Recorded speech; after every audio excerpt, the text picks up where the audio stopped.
किसी गैर सिपाही वासी को यहां से सांसद बना करके भेजने का काम किया था तो भारतीय जनता पार्टी ने ही किया था, भारतीय जनता पार्टी की सरकार ने किया था।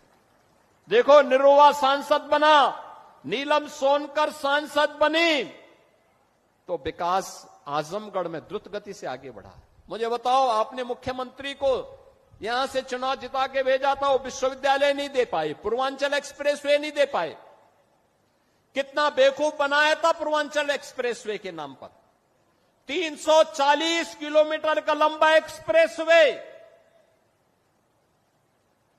शिलान्यास कर दिया, अलाइनमेंट भी नहीं पता,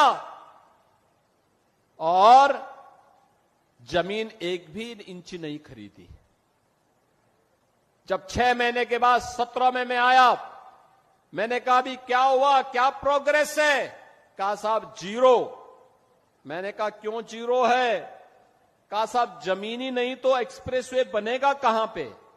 मैंने कहा फिर ये टेंडर कैसे हो गए? टेंडर कर दिए गए थे 15,200 करोड़ के। एक्सप्रेसवे की चौड़ाई थी मात्र 110 मीटर।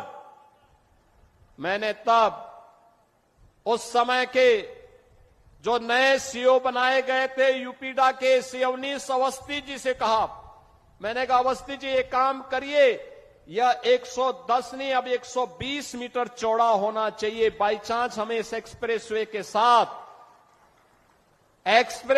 साथ जब हम high speed, semi high speed train का संचालन भी करेंगे तो उसके लिए हमें जमीन चाहिए होगी, तो एक साथ हम उसके साथ एक्सप्रेसवे के साथ उसको भी दौड़ा सकें। जमीन खरीदिए, इसको पुराने टेंडर को कैंसिल करिए और फिर इस कार्य को आगे बढ़ाइए। आप सोचिए, वे 110 मीटर चौड़ा 2016 में 15,200 करोड़ रुपए में बना रहे थे।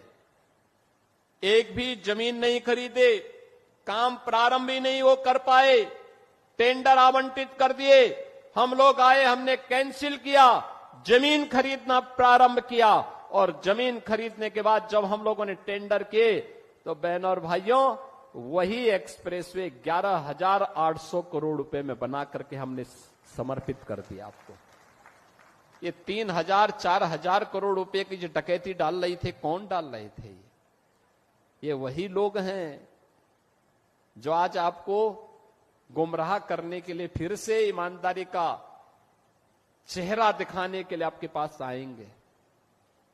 तब तो इन्होंने पूर्वांचल एक्सप्रेसवे नहीं बनाया, महाराज सोहेलदेव के नाम पे विश्वविद्यालय नहीं बनाया, वे विकास नहीं करते थे, वे तो मुंबई की डी कंपनी को पालते थे, डी कंपनी को, दाऊद गिरोह को पालते थे, पार्टनरशिप करते थे, उनके साथ मिलकर के बंदर बांट करते थे, सुरक्षा में सेंध लगाते थे। कोई आतंकी वारदात होती थी, बदनाम आजमगढ़ होता था, पहचान का संकट मेरे इन नौजवानों के सामने आता था। आज तो ऐसा नहीं है। देश की सुरक्षा में सेंध कोई लगाएगा तो आजमगढ़ की पहचान पे संकट नहीं आएगा, बल्कि संकट पैदा करने वाले को पहले से ही जहन्नुम का टिकट दे दिया जाएगा कि जाओ भाई,